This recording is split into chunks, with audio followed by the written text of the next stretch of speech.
principe, enregistrement démarré, voilà. Euh, donc, cette session sera animée par ma collègue Pauline Bréban et moi-même, plus également in extenso. On a, je pense, la présence de Noémie Keller. Voilà, donc slide suivante. Pauline, peut-être juste. Je pense que c'est toi qui as dû afficher la présentation, voilà, l'ordre du jour. Donc, après l'introduction, on va vous présenter justement les dispositifs d'accompagnement et financement public, puis les financements privés. Ensuite, nous passerons à la série de pitch de la part de quelques PME régionales qui ont été sélectionnées, qui pourront présenter leurs projets et leurs besoins éventuels. Du coup, on demande en termes de financement de projets. Et puis, nous passerons à la dernière séquence de questions-réponses. Voilà, je laisse la parole à Noémie Keller, peut-être juste pour rappeler en quelques mots qu'est-ce que le dispositif Move to Digital et rappeler l'objectif aussi voilà, de l'aspect financement, l'accompagnement au financement. Noémie? Oui, merci Raphaël. Bonjour à tous. Donc effectivement, on a le plaisir aujourd'hui de vous parler de Move to Digital, qui est un format EDIH, ED en anglais, qui est une initiative de la Commission européenne par l'intermédiaire de sa structure Digital Europe, qui vise en fait à accompagner les PME de l'espace communautaire dans leur parcours de transformation digitale. Partant du principe qu'aujourd'hui, la plupart des technologies numériques sont disponibles et théoriquement accessibles pour les PME, l'idée étant d'accompagner les PME pour qu'elles gagnent dans un premier temps en confiance sur ces technologies et en compétences pour pouvoir reprendre un petit peu la main sur leur propre transformation digitale. Donc, ces structures IDIH, il en existe un peu plus de 200 à l'échelle du continent européen. En France, on en a une petite vingtaine, un à peu près par région administrative, que ce soit en métropole, plus une en outre-mer sur le territoire de La Réunion. Donc, nous, on a le plaisir d'animer le projet qui couvre donc le territoire de la région Provence-Alpes-Côte d'Azur. Donc, programme qui est financé donc pour moitié par la Commission européenne et sur une grosse partie par la région Provence-Alpes-Côte d'Azur et un financement dédié de la métropole Aix-Marseille-Provence pour un IoT Center. Donc peut-être certains d'entre vous ont pu participer la semaine dernière à l'inauguration officielle de ce site sur le campus de l'école des mines à Gardanne. Donc un IDIH, donc c'est les mêmes structures, je vous le disais, de cellules à l'échelle européenne hein, qui sont coordonnées entre elles et qui visent dans un premier temps à aller chercher donc les dirigeants de PME qui se digitalisent peu, pas ou pas assez vite, avec un discours qui est un discours métier, c'est-à-dire que on va aller parler aux dirigeants d'entreprise de ces enjeux de transformation métier, lui montrer que les technologies numériques peuvent répondre à un certain nombre de ces enjeux et donc de commencer une première étape qui est une étape de diagnostic de maturité digitale qui se fait soit de façon autonome par l'entreprise, soit de façon semi-guidée dans le cadre d'une visioconférence. Donc ça dure entre une demi-heure et 3/4 d'heure et sur cette base-là, on va pouvoir construire effectivement un plan de transformation avec un certain nombre de services dont je vais reparler à suivre, qui sont pour tout ou partie pris en charge par les guichets de financement public. Donc effectivement, je vous le disais, hein, ce constat que fait la Commission européenne, on le retrouve de manière très criante en France avec des études qui sont menées chaque année par France Num, hein, qui est le nom récent du Syntec numérique, pour voir effectivement l'appropriation ou non des enjeux de digital dans les PME. Historiquement, ces enjeux de digitalisation présentent des enjeux de compétitivité des PME, Mais aujourd'hui, compte tenu des enjeux, notamment que vous voyez mentionnés ici, que ce soit en termes d'intelligence artificielle, de cybersécurité ou de sobriété et d'impact des choix technologiques, c'est le retard qui est pris par les PME est en fait pénalisant pour des filières industrielles complètes et des territoires. D'où l'urgence, effectivement, de pouvoir corriger cette défaillance de marché à l'échelle européenne et donc des structures IDH et de Move2Digital pour notre région. Je ne sais pas si tu veux avancer, Raphaël. Voilà, donc ce que je vous disais, première étape, donc un diagnostic qui nous permet d'avoir une vue à 360 degrés des enjeux de la PME en matière de digital et derrière d'établir un plan de transformation, donc sur la base du résultat du diagnostic que je vous l'ai dit qui est un diagnostic en ligne, il va y avoir un rapport et ce rapport va faire l'objet d'une réunion d'une demi-journée ou d'une journée complète au sein de l'entreprise pour échanger avec le dirigeant, avec ses équipes, sur les chantiers prioritaires à mettre en place. Ces chantiers prioritaires, ils peuvent être de différentes natures et peuvent nécessiter la mise en place d'un certain nombre de services qui sont opérés par Move2Digital. Donc, vous avez les services effectivement de prototypage, de test before invest dans le jargon du modèle européen. Donc, notamment, par exemple, l'IoT Center dont je vous parlais la semaine dernière, mais ça peut aussi être des diagnostics avancés en matière d'intelligence artificielle, de cybersécurité. Un gros enjeu en matière de compétences et de formation, puisqu'aujourd'hui, effectivement, les dirigeants de PME ont besoin, avant de pouvoir s'engager dans une transformation digitale, de monter eux-mêmes en compétences pour pouvoir être en capacité de maîtriser un certain nombre de décisions.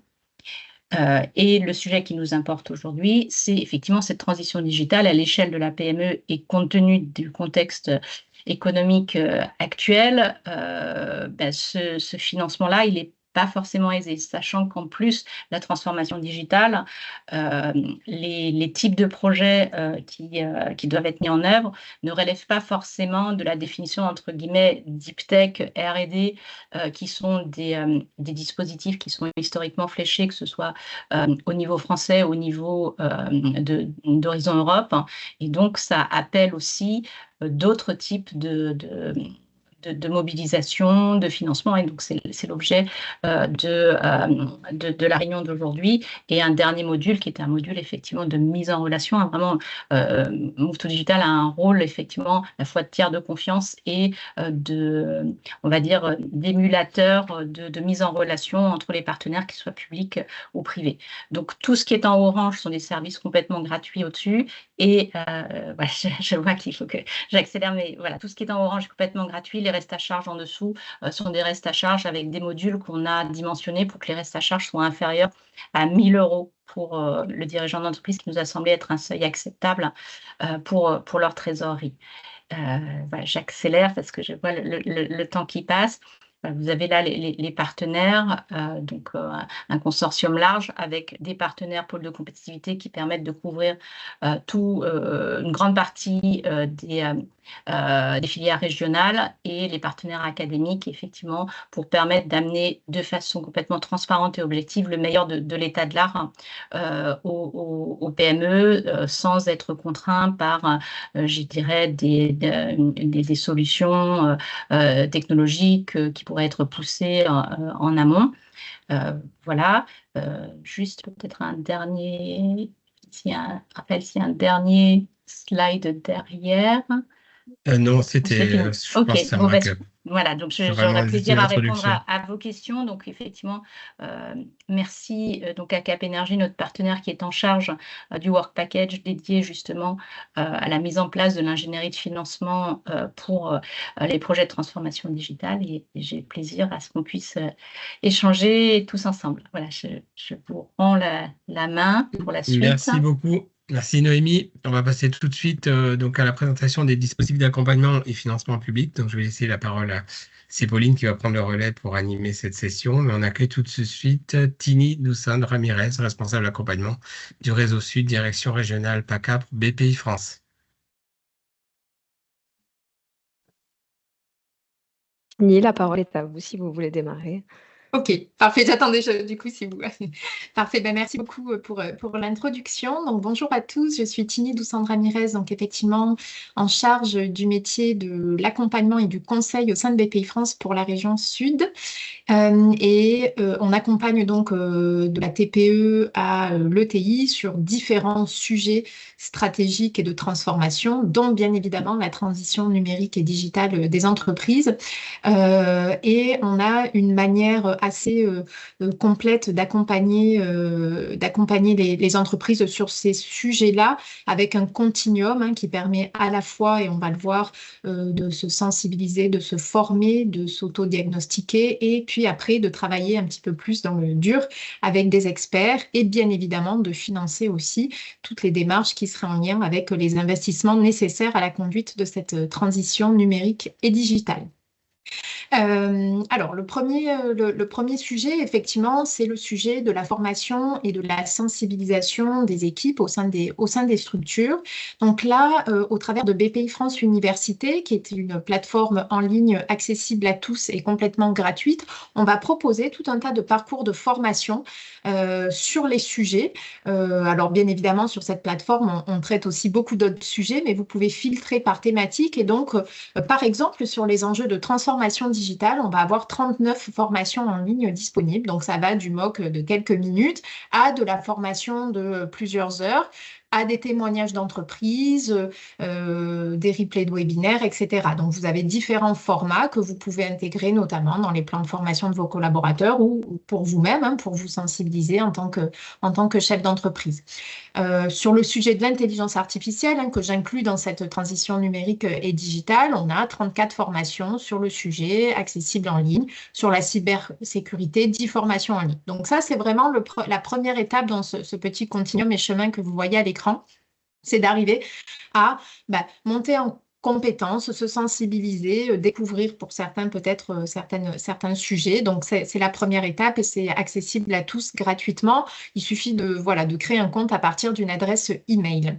Et puis après, on poursuit un petit peu le cheminement avec toute une série d'autodiagnostics dédiés au sujet de la transition numérique et digitale qui vont là permettre, comme leur nom leur indique, de se réaliser un petit test, un autotest pour évaluer sa maturité. Donc, sur les différents sujets que l'on voit apparaître. Donc, on en a un qui s'appelle Mon Digitalomètre, qui est plutôt généraliste. Donc là, c'est évaluer sa maturité digitale. Donc, ça prend une quinzaine de minutes maximum. Là, ça permet d'évaluer l'impact du digital sur vos ventes, votre production, le pilotage de vos opérations, de définir aussi des phases de progression et des axes prioritaires de travail en termes de digitalisation de votre structure. Donc, à la clé, vous avez un diagnostic personnalisé, un radar qui vous permet de vous situer aussi par rapport à la moyenne des autres dirigeants d'entreprises comparables, et puis tout un tas aussi de recommandations. Donc ça, c'est sur le sujet de la digitalisation au sens large, et puis on a deux autres qui vont traiter les sujets de l'intelligence artificielle ou de la cybersécurité.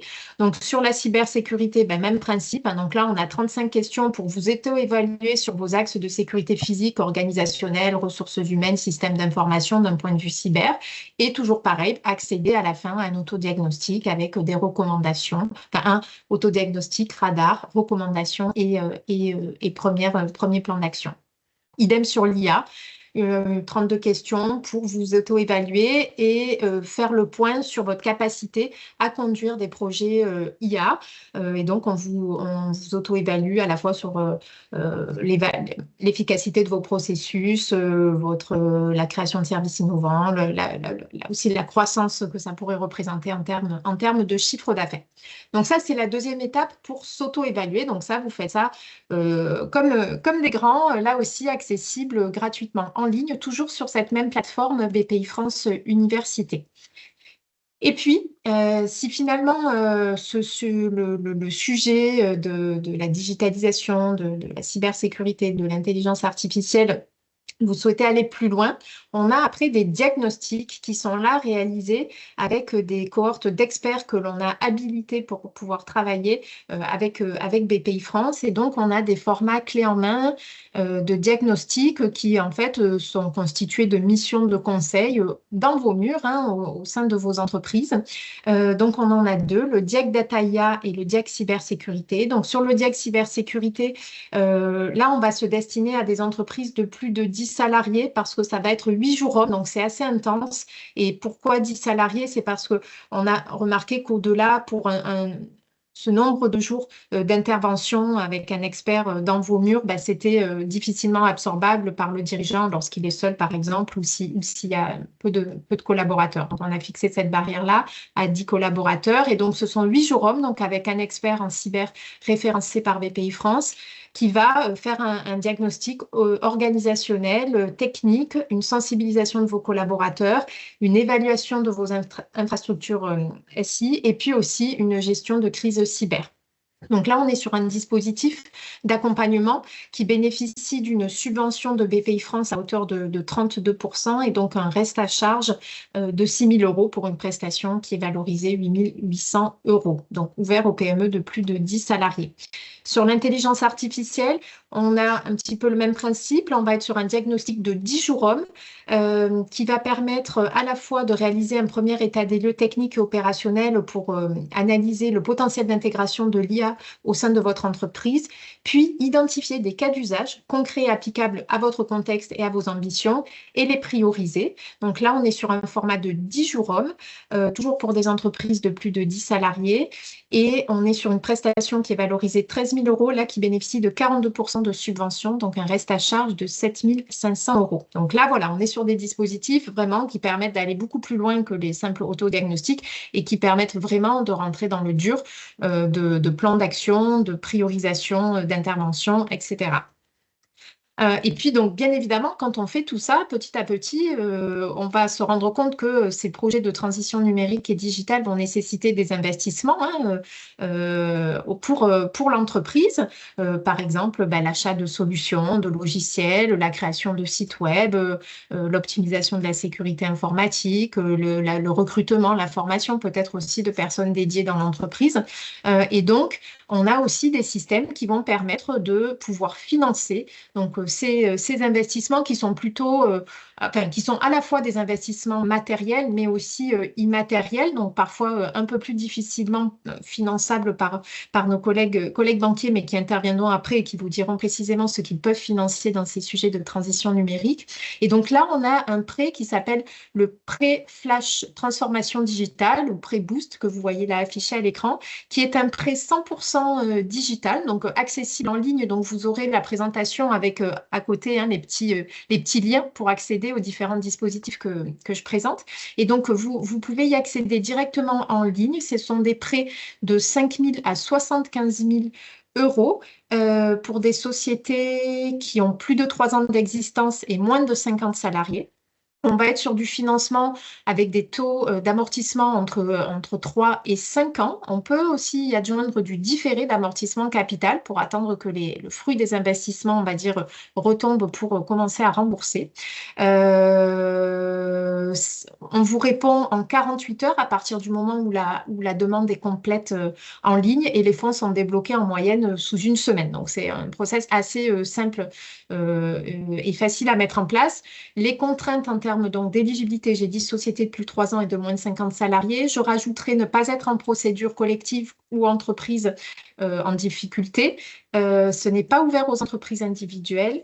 Et alors ça, c'est le principe d'intervention de BPI France sur les sujets de financement on va dire moyen terme, hors innovation, on est sur du 1 pour 1, c'est-à-dire qu'il faut avoir en parallèle également un prêt bancaire. Mais par exemple, le prêt bancaire peut financer toute la partie plus matérielle et nous, la partie immatérielle. Donc ça, c'est le prêt Flash Transformation Digitale.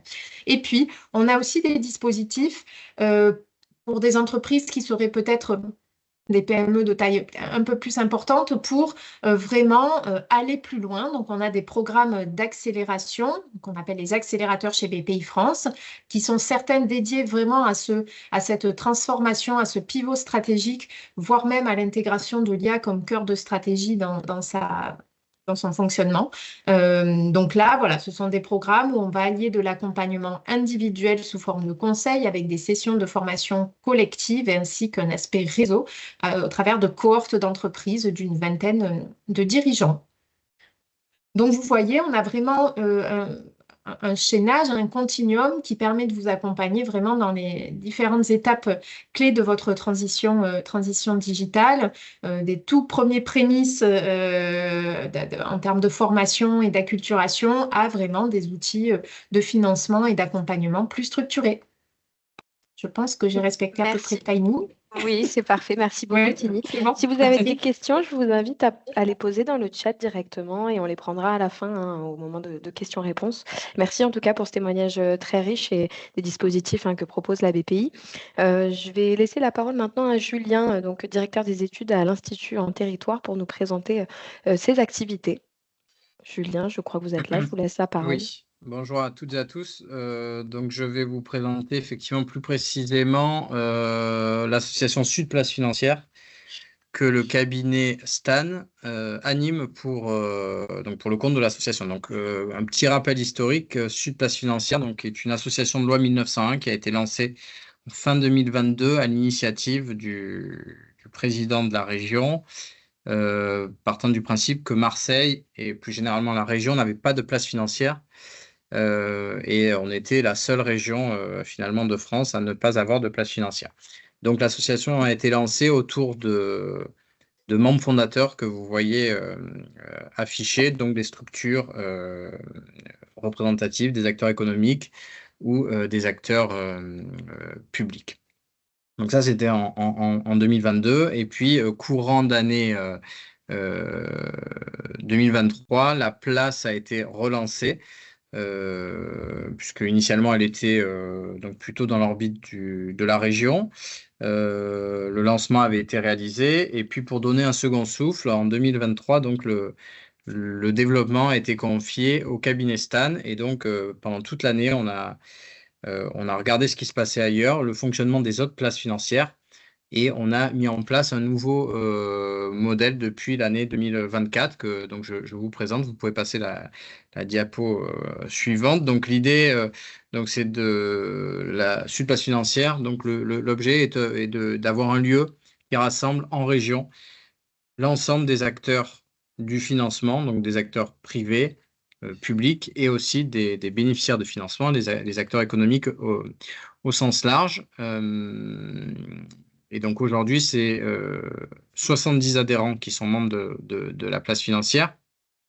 Donc on peut continuer, je vais vous montrer un peu les types d'adhérents Voilà, on a plusieurs catégories de membres. Donc on a les banques régionales, les principales banques de la région sont membres, les fonds d'investissement. Des acteurs donc publics, j'ai cité, donc il y a Région Sud Investissement, donc BPI qui est là et membre de la place financière, la Banque de France. On est en discussion avec des collectivités territoriales qui doivent nous rejoindre également. Donc des acteurs publics, des professionnels du chiffre et du conseil, les cabinets d'audit, les cabinets d'avocats. Voilà. Et donc des entreprises. Et donc on a développé ce modèle depuis l'année dernière. Et aujourd'hui, donc c'est à peu près 70 structures qui sont membres et chacune ayant plusieurs représentants. Donc c'est à peu près 130 personnes qui donc siègent dans les différentes instances de la place. Donc vous pouvez passer effectivement. Donc là quelques-uns des membres. Donc, on a trois types de membres. On a des membres fondateurs que je vous ai montré tout à l'heure. On a des membres premium qui s'affichent là, qui composent le conseil d'administration et qui sont un peu plus associés à la ligne éditoriale de la place. Et puis ensuite, on a des membres adhérents. Voilà. Et comme on le montrait sur la diapo précédente, voilà, qui représentent les 6 grandes catégories. Donc des acteurs du financement directement, mais aussi le monde associatif comme la Fondation de France. On a des structures comme l'aéroport Marseille-Provence. Transcan, qui est une entreprise de transport. Je ne vais pas tous vous les citer, mais vous voyez un peu la diversité des structures. Vous pouvez passer peut-être à la diapo d'après.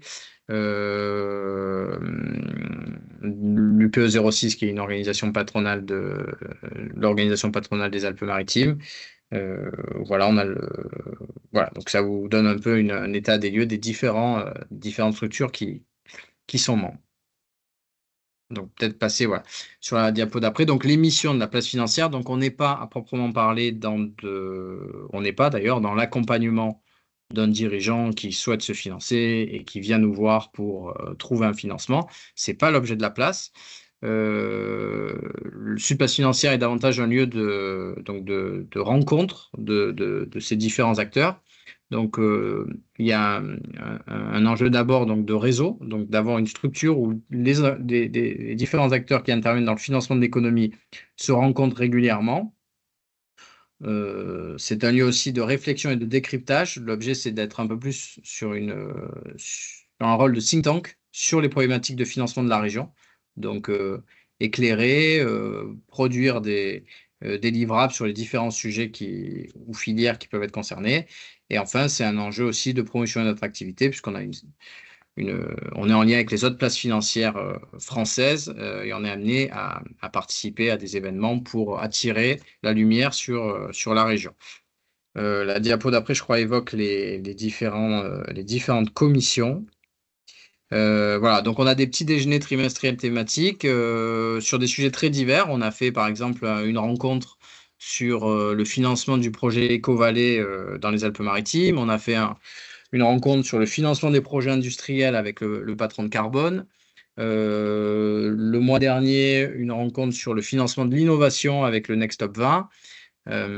Et parmi les prochaines thématiques qui ont été identifiées par les membres du conseil d'administration, pour notre région, on a le financement des infrastructures pour les JO qui va être abordé, le financement de la santé ou encore le financement de la défense qui font partie des sujets que l'on souhaite aborder dans les prochains mois. Là, je parle sous la forme de rencontres avec des conférences. Voilà, c'est pour vous donner un peu une idée de ce qui peut être fait. Et sur la diapo suivante, donc je vous parlais de la partie production d'études. Donc on a 3 commissions de travail actuellement qui fonctionnent. On a une commission sur le capital investissement, une sur la finance durable et une autre sur les nouveaux métiers de la finance.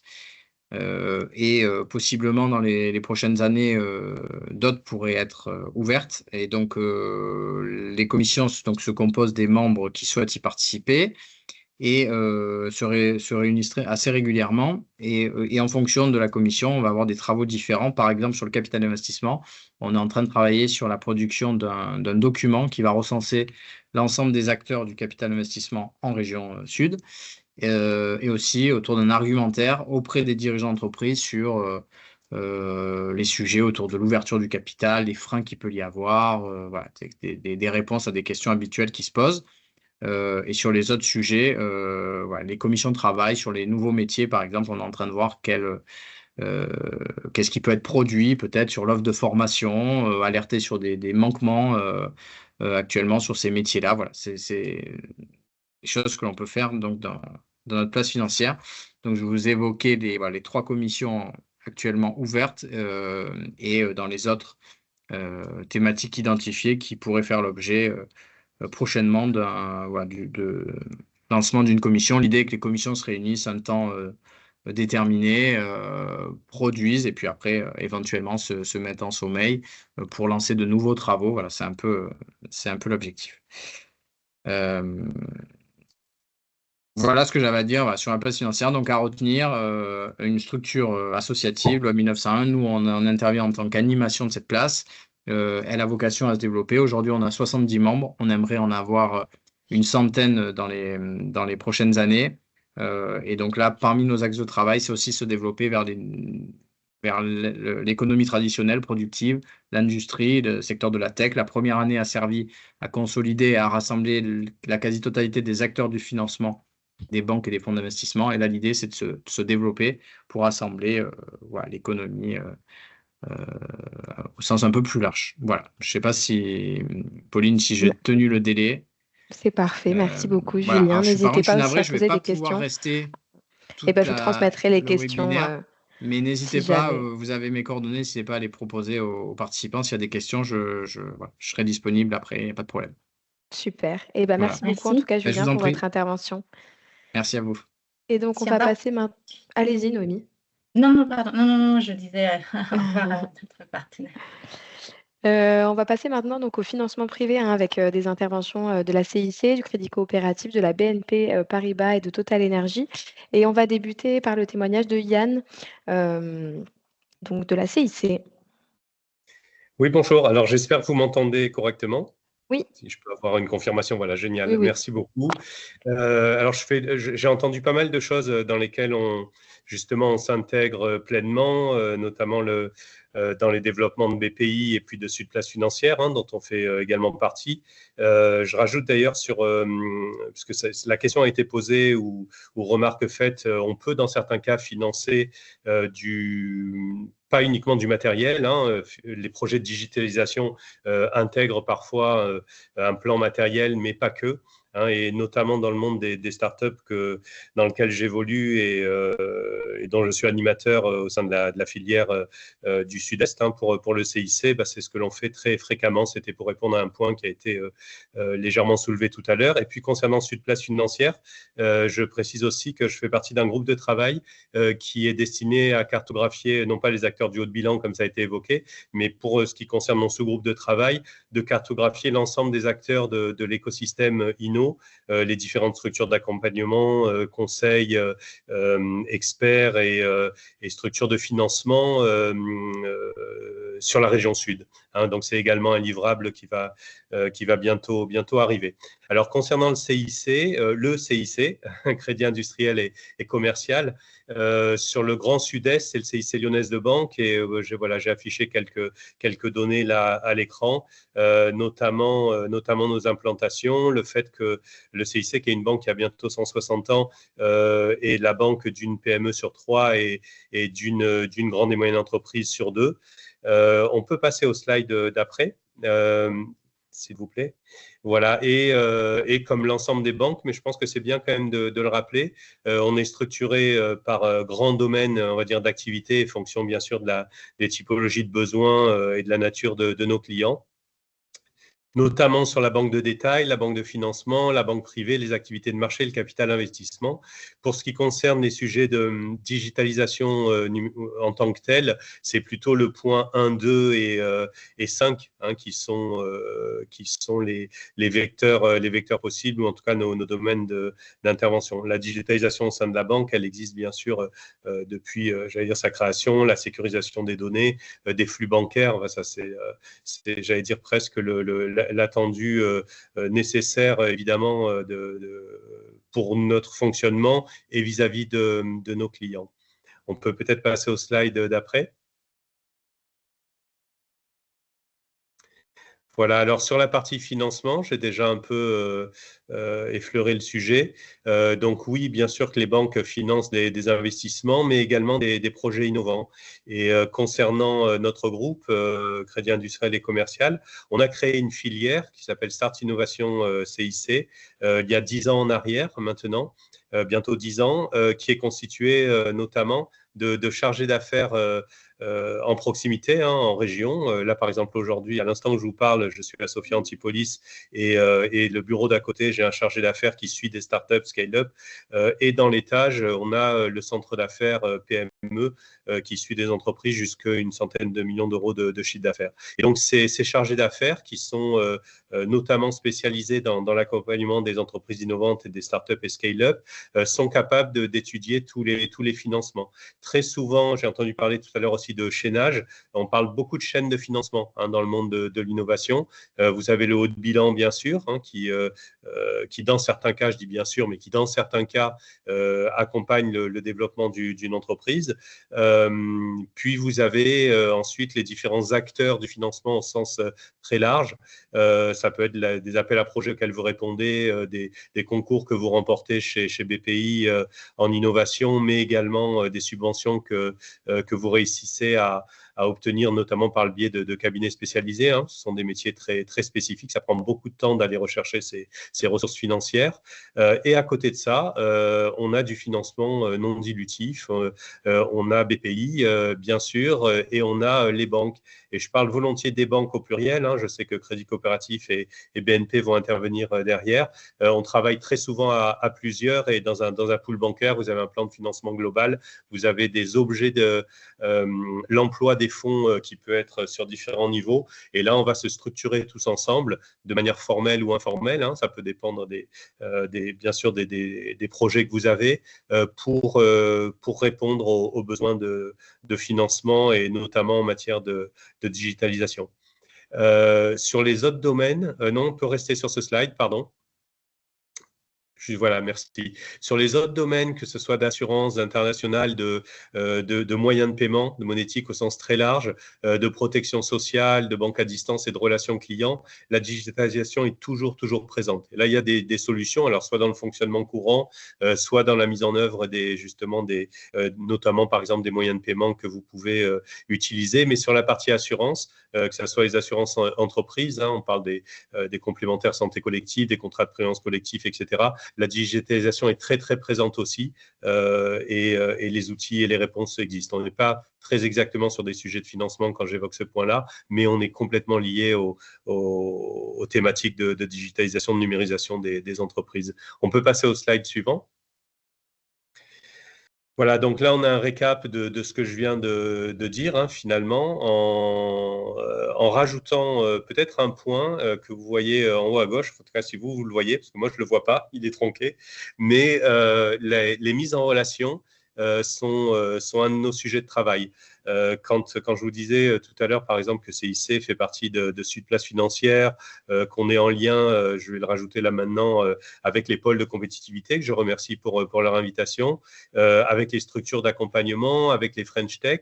Notre objet, dans ce cas-là, il est de favoriser aussi les mises en relation.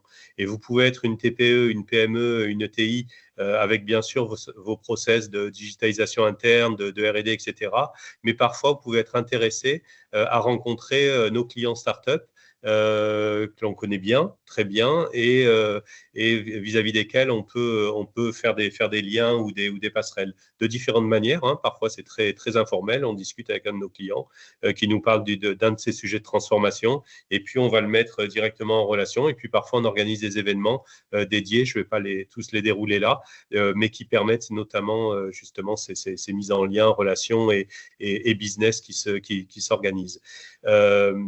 Un de nos travails justement, ou un de nos axes de travail, pardon, en termes d'accompagnement, c'est de soutenir aussi les structures elles-mêmes dédiées, hein, les pôles de compétitivité, les French Tech, je les ai déjà évoqués, mais également certains cabinets conseils qui vous accompagnent dans votre développement et notamment les sujets de digitalisation ou les recherches de financement liées à ces besoins. On peut passer au slide suivant.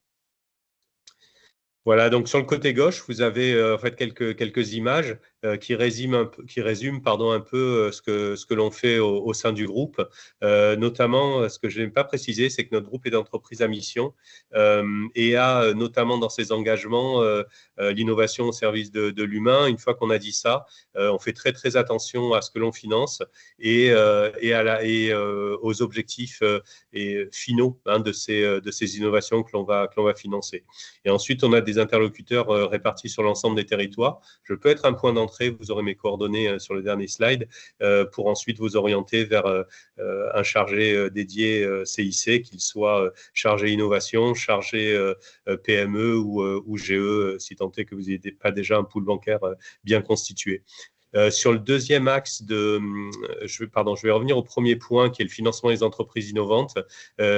Pour parler très rapidement positionnement, on finance très souvent en fonds de roulement, pour reprendre aussi un des points qui a été évoqué tout à l'heure, je me répète, en complément de levée de fonds et donc en accélération commerciale.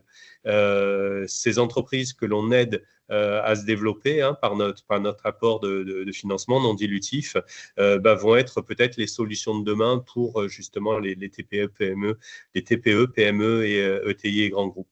Et puis le sourcing de technologies et services, c'est vrai qu'il peut arriver que certains de nos clients, PME, ETI, grands groupes ou dirigeants de ces structures-là, viennent vers nous dans l'autre sens, en nous disant voilà, vous avez une filière innovation, vous avez un certain nombre de clients, dites-moi de quelle manière on peut organiser des rencontres, un travail commun, etc. Donc c'est un de nos axes de travail. Puis le dernier point est interne. De temps en temps, nous rencontrons des startups, scale-up, entreprises innovantes qui développent des solutions qui peuvent intéresser notre groupe, qui s'appelle Crédit Mutuel Alliance Fédérale, deux grands réseaux bancaires, Crédit Mutuel et CIC, et on fait remonter au sein du groupe justement ces solutions pour notre propre compte ou pour le compte de nos clients.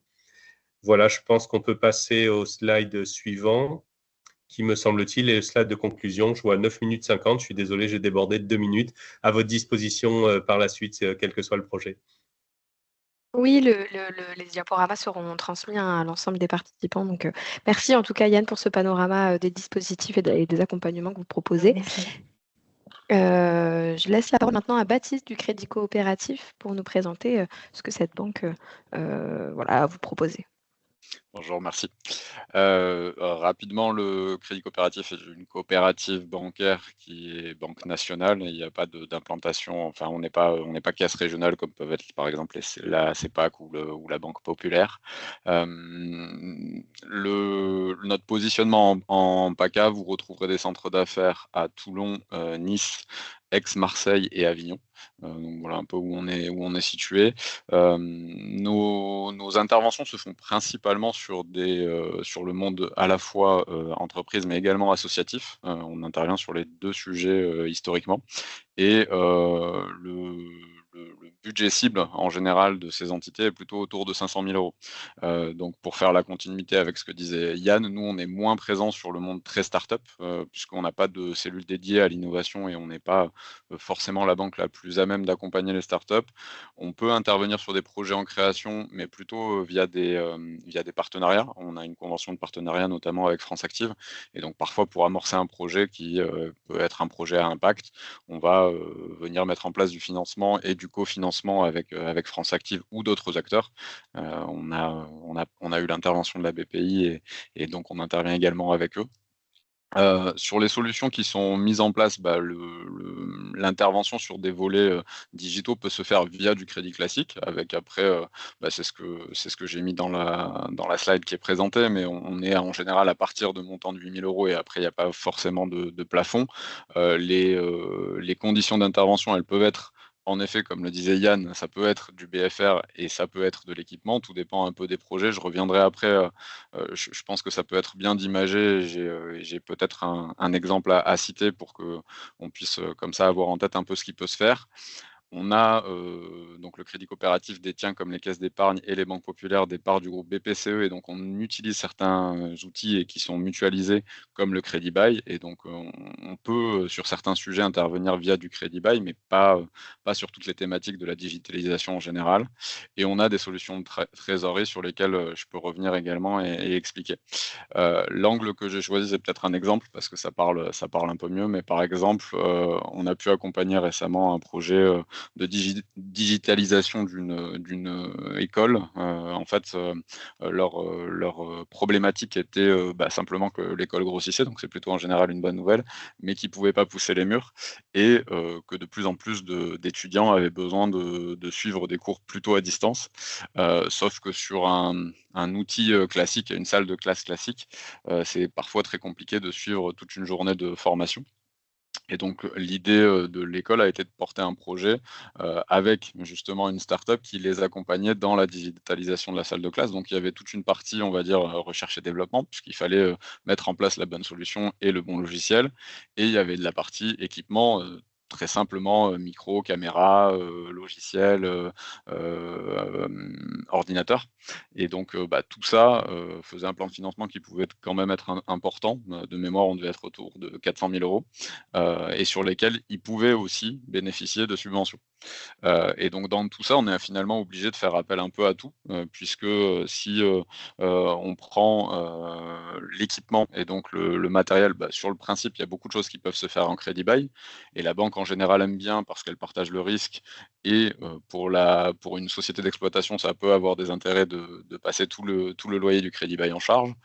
Sauf que dans certains cas, justement, quand il y a des subventions, parfois c'est pas le plus approprié, parce que certaines collectivités ou certains organismes qui subventionnent veulent absolument que l'école soit propriétaire, et pour des conditions de règlement, c'est toujours plus facile qu'ils aient acheté. Donc sur cette partie-là, en général, on va plutôt faire du crédit classique, et les subventions viendront ensuite rembourser une partie. Sur la partie trésorerie, il peut y avoir, et c'est là où je le mets en évidence dans la slide, c'est qu'à des moments entre le vote d'une subvention et la mise en place, il peut se passer beaucoup de temps. Et parfois, ça peut avoir un impact trésorerie qui est difficile à porter pour la structure, que ce soit entreprise ou association.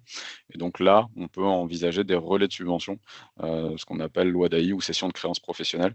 Et donc ça, c'est aussi une possibilité, c'est-à-dire d'avoir finalement une avance bancaire le temps que toute la subvention se déboucle. Et après, je l'ai évoqué, mais le crédit classique est venu là sur le projet que j'évoquais, est venu en complément d'un prêt BPI, puisque il y avait aussi toute une partie recherche et développement et BFR qui était un peu importante, et que la banque aurait eu du mal à couvrir seule. Donc on a cofinancé le projet, et c'est là où c'était intéressant, les interventions de Yann et Tini. C'est vrai qu'on a tendance, en tout cas dans les projets de digitalisation, à faire appel à de nombreux acteurs, parce que il y a plusieurs sujets. Il y a le sujet du financement, il y a le sujet de la garantie, et on a besoin comme ça de travailler tous ensemble pour accompagner la structure. Donc c'est là où l'intérêt, c'est que vous êtes face à des interlocuteurs, que ce soit au niveau bancaire ou au niveau BPI, qui connaissent en général bien leur environnement et qui sont en capacité de vous router vers les bonnes entités, les bons réseaux et les bonnes structures pour mettre en place l'accompagnement. Voilà pour mon intervention. J'ai pas beaucoup plus à dire. Après, évidemment, comme les autres intervenants, on est à disposition pour vos questions, et on peut aller plus loin sur chaque projet, puisque un projet de digitalisation, il va être très très différent d'une entité à l'autre, et donc on doit faire du cas par cas. Il n'y a pas de solution magique à ce moment-là. Merci Yann, Baptiste, pardon, pour ce témoignage et cet exemple concret qui témoigne aussi des synergies des acteurs avec lesquels vous travaillez. On va passer maintenant à la présentation de la BNP Paribas. Donc Stéphane, j'espère que vous êtes parmi nous. Oui. Je suis là. Parfait. Je suis parmi vous. Avec les deux écrans, c'est toujours un peu compliqué de savoir. Mais je vous laisse la parole. Bon, merci beaucoup. Merci en tout cas pour l'intervention de tout à l'heure. C'était vraiment très intéressant. Et oui, alors, le slide, moi je suis Stéphane Taramian, je suis responsable du pôle Y chez BNP Paribas. Y veut dire We Are Innovation. C'est-à-dire que je suis responsable du marché des startups et des entreprises innovantes chez BNP Paribas pour la région Sud. Donc on peut passer au slide suivant. Donc là, je vous ai mis la cartographie des pôles Y que vous retrouvez en France. Alors, évidemment, il y en a beaucoup sur Paris parce que BNP Paribas, mais par contre, après, vous voyez que la région Sud est très bien représentée en termes d'implantation, puisque j'ai une équipe de 12 personnes sur la région pour accompagner les startups du territoire. Alors, les startups et les entreprises innovantes, toutes les sociétés qui intègrent de l'innovation dans leur activité, dans leur process, etc., et notamment dans la transformation digitale. Donc ça, c'est le niveau d'implantation que nous avons en région Sud, donc Sophia Antipolis, Nice, Cannes, Mandelieu, Aix-en-Provence, Avignon, Marseille, Toulon. Voilà, donc vous voyez qu'on est très présent également Montpellier si on se tourne vers l'Occitanie. Voilà. Le slide suivant, voilà. Donc, alors, BNP Paribas, on est évidemment une banque, on est la première banque européenne, on est la 4e banque mondiale, donc on est une banque d'affaires tournée vers l'accompagnement et le financement des entreprises. On est leader sur le positionnement des boîtes du CAC 40 et des ETI, donc des établissements d'état intermédiaire, c'est-à-dire les boîtes qui font plus de 50 millions d'euros de chiffre d'affaires, mais on est aussi très présent et leader sur l'accompagnement des startups et des entreprises innovantes.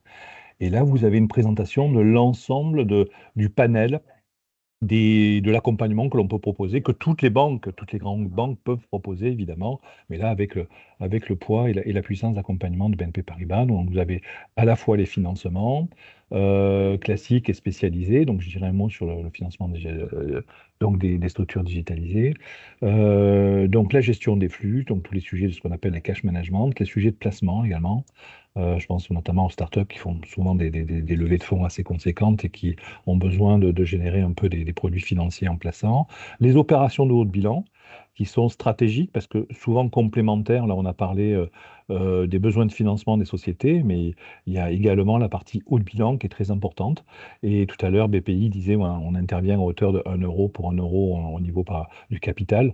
Donc, plus on peut renforcer les fonds propres de la société, en tout cas l'aider à les renforcer, plus elle pourra mobiliser et faire un effet levier auprès des acteurs financiers. Donc, c'est très important.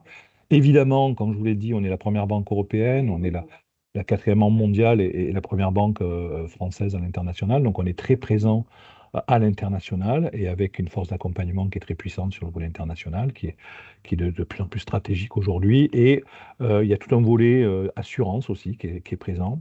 Et on peut rajouter à ce slide les problématiques qui s'imposent aux sociétés aujourd'hui sur la transformation digitale, la transformation énergétique, l'ESS, le volet RSE, etc. Et donc, BNP Paribas a mis un service d'accompagnement pour aider ses clients à avoir des réponses efficaces et intelligentes sur toutes ces problématiques qui s'imposent à elles, d'une manière volontaire ou involontaire en tout cas, mais voilà, qui s'imposent à ces sociétés.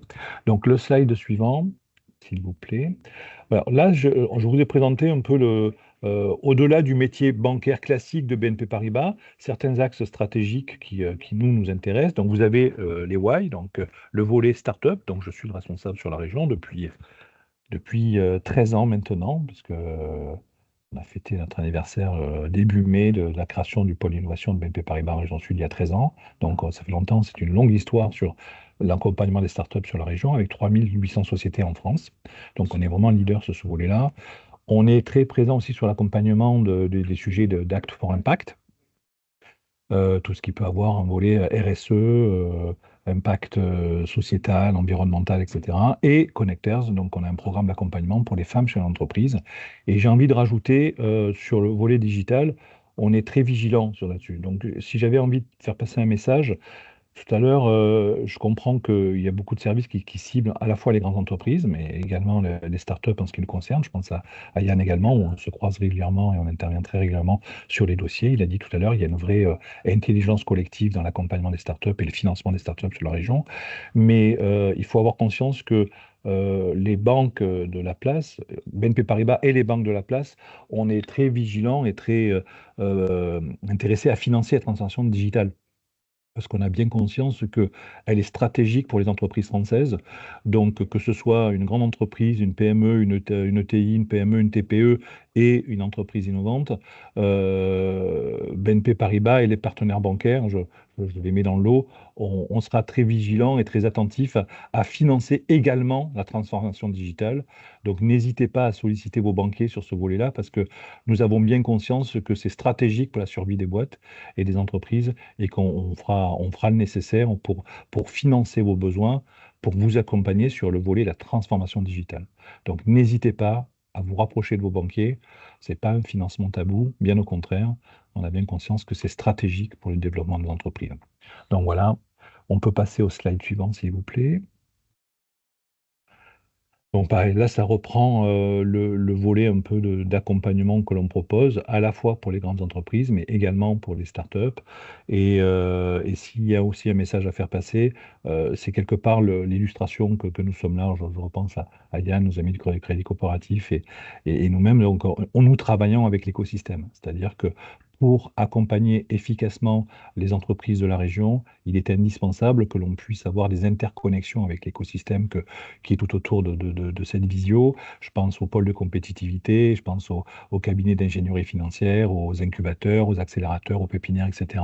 Il est indispensable d'avoir des connexions avec tous ces acteurs qui sont là pour accompagner, héberger et aider au développement de ces entreprises, et du coup, qui par nos liens, sauront aller chercher les banquiers intelligents et efficaces pour accompagner et financer le développement des entreprises sur la région. Voilà, donc du coup, on aura un programme d'accompagnement et de financement, etc. Ça, c'est les volets classiques. Merci. Sur l'international, je vous en ai parlé, puisqu'on est présent sur 71 pays et 5 continents. On est capable de financer toutes les phases d'accompagnement, donc de la croissance au démarrage à la croissance, des équipes dédiées et spécialisées sur l'ensemble des domaines, sur les grandes entreprises, sur les PME et sur les startups, bien évidemment. Et on essaie de réfléchir à un accompagnement le plus ciblé, le plus efficace, à la fois sur des mandats pour aider les startups et les entreprises plus importantes à aller chercher des levées de fonds. Donc, comment BNP Paribas peut aider ces entreprises à aller faire leurs opérations de bilan. On fait aussi de l'interconnexion avec les corporates, à l'image de ce que propose le CIC, et je pense que c'est intelligent, c'est-à-dire nous avons nos clients, qui sont des grandes entreprises, nous avons des clients qui sont des startups. Comme nous connaissons les deux, eh bien, on n'hésite pas à faire des passerelles, des connexions entre les uns et les autres. Et c'est toujours apprécié puisque les grands groupes sont en recherche d'innovation et d'agilité et les startups sont en recherche de connexion avec des clients potentiels. Eh bien, nous, BNP Paribas, au même titre que d'autres acteurs, on a envie d'être un accélérateur du business et aider nos boîtes à aller plus loin et plus vite. Et le slide suivant, s'il vous plaît, qui sera le dernier. Donc là, je trouvais intéressant de présenter, de vous montrer ce slide qui est quelque part, alors il est plutôt tourné sur les startups et les entreprises innovantes, parce que c'est quand même mon métier d'origine. Donc il montre un peu l'ensemble des volets financiers, des outils financiers qui sont à disposition et mobilisables pour les entreprises et les entreprises innovantes en fonction de leur stade de maturité. Et ce qui est intéressant aussi, c'est que nous, banquiers, on est souvent dans une position de banquier conseil. C'est-à-dire qu'on est en capacité de comprendre, de réfléchir avec le dirigeant et de l'aider à aller chercher les financements qui sont les plus adaptés, les plus pertinents et les plus efficaces à son stade de développement et pour son besoin. C'est-à-dire qu'une machine, on ne va pas la financer de la même manière que du BFR. Et de la transformation digitale, on ne la financera pas avec les mêmes outils qu'une rénovation de bâtiment pour augmenter les qualités énergétiques. Donc voilà, donc un message, bon, voilà, BNP Paribas, une banque leader sur le territoire évidemment et sur l'ensemble de la France, positionnée sur l'accompagnement des grandes entreprises, mais également sur les startups. Et un message, je le répète, la transformation digitale et on a bien conscience que c'est un sujet de survie pour l'économie et pour les entreprises françaises. Et donc on sera présent pour identifier les besoins et les financer. Alors évidemment au cas par cas, mais on sera présent pour financer la transformation digitale de nos belles entreprises françaises et en région sud. Voilà. Merci pour ces beaux mots de conclusion et pour la présentation du Pôle Way, donc qui est destiné aux startups et entreprises innovantes. Donc maintenant, je vais passer la parole à Total Energy, Guillaume. Oui, bonjour à tous. Hop. Donc, je vais vous présenter notre dispositif de prêt à taux zéro, donc, qui est à destination des startups et des PME.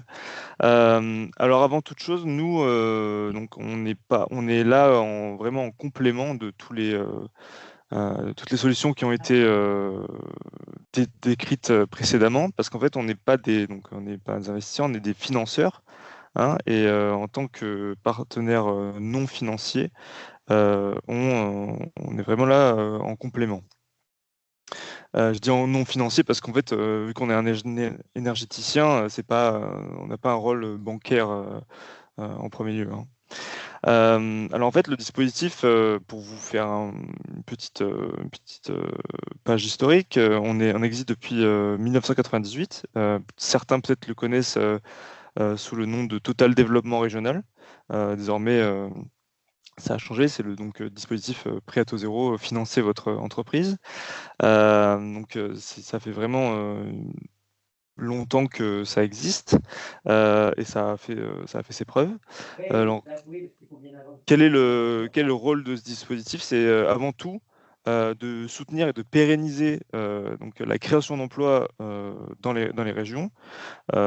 Certains d'entre vous peuvent peut-être se souvenir aussi qu'à une époque, c'était aussi de soutenir principalement la transition énergétique. Alors évidemment, c'est toujours le cas parce que c'est le cœur de notre activité, mais c'est pas uniquement le soutien de la transition énergétique, puisqu'on a vraiment ouvert notre aide à tout type d'entreprise, tout type de secteur. Et un dernier rôle, c'est aussi l'internationalisation des entreprises, des PME et startups. On les aide à ce niveau-là. Alors, comment ça fonctionne? Donc, c'est à destination des startups et PME qui prévoient de créer minimum 10 emplois en CDI sur les 3 ans. Ou de les maintenir. En fait, ça va être le chiffre plancher. À partir de là, on va commencer à étudier le dossier et on pourra l'instruire. Alors, il y a marqué créer ou maintenir parce que en fait, on intervient dans 3 cas différents. D'abord, à la création donc de l'entreprise. Comme vous pouvez le voir sur la slide, il y a vraiment des temporalités assez différentes entre les 3 parcours. La création, en fait, c'est pour les entreprises qui ont été créées, qui ont moins de 5 ans, on va dire. Donc là, pour ce coup, on va compter tous les emplois qui ont été créés depuis la création. Et quand je parle de création, c'est la date qui est inscrite sur le CABIS, la date d'immatriculation. Donc, c'est sur 3 ans, ça veut dire qu'en fait, on va vous demander dans les éléments pour instruire le dossier, on va vous demander des prévisionnels et il va falloir nous faire un prévisionnel à 3 ans. Et en fait, on va compter le nombre d'emplois que vous avez créés depuis la création à l'issue des 3 ans du prévisionnel. Donc, potentiellement, ça peut faire 7 ans. Donc, c'est assez long. Et il faut que ce nombre soit égal ou supérieur à 10 emplois en CDI. Donc, des emplois qui peuvent être maintenus aussi parce qu'en fait, on intervient dans les cadres de reprise, donc dans les 2 ans qui suivent la reprise. Et là, en fait, on va compter les emplois qui ont été conservés par le repreneur, plus donc les emplois à l'issue des 3 ans prévisionnels. Donc là, c'est vraiment avantageux pour le repreneur. Parce que d'expérience, c'est là où on voit le plus grand nombre d'emplois créés ou maintenus. Et un dernier cas, c'est le développement. Donc ça, c'est pour les entreprises qui sont plutôt, comme je l'indique, en phase de développement, donc c'est qui ont quelques années déjà, 12-13 ans maximum. Et là, en fait, on va compter à partir de la date d'instruction. Il faut qu'à partir de la date d'instruction, les 10 emplois soient créés à l'issue des 3 ans minimum. Sachant que on peut toujours venir nous voir en ayant si on vous avait fait un prêt à la création et que donc vous avez remboursé sans accroc, vous pouvez toujours revenir nous voir à l'issue de votre remboursement pour qu'on puisse voir et instruire pour un nouveau prêt au développement, par exemple. Il n'y a pas de problème, il n'y a pas de limite au nombre de prêts. Donc voilà. Voilà, donc concrètement, qu'est-ce que c'est? En fait, c'est un prêt à taux zéro, donc sans intérêt, comme son nom l'indique, qui va de 20 à 100 000 euros. Vu que 10 emplois en CDI est le plancher, on commence autour de 20 000 euros pour 10 emplois et ça va jusqu'à 100 000 euros. Alors là, je mets quand même déjà un premier pas bémol, mais faut faire attention. 100 000 euros, les gens viennent souvent me voir en me disant ouais, j'aimerais bien avoir 100 000 euros, alors qu'ils ne créent qu'une dizaine d'emplois. En fait, le montant du prêt est directement lié au nombre d'emplois qui seront créés ou maintenus. C'est-à-dire qu'en fait, 100 000 euros, on peut compter ce montant à partir vraiment du moment où on crée ou maintient une 50aine d'emplois. Donc c'est assez rare, mais ça se fait évidemment. Sans intérêt, sans garantie, sans frais de dossier et au nom de l'entreprise. Donc ça, c'est pas au nom du porteur de projet, c'est au nom de l'entreprise. C'est important.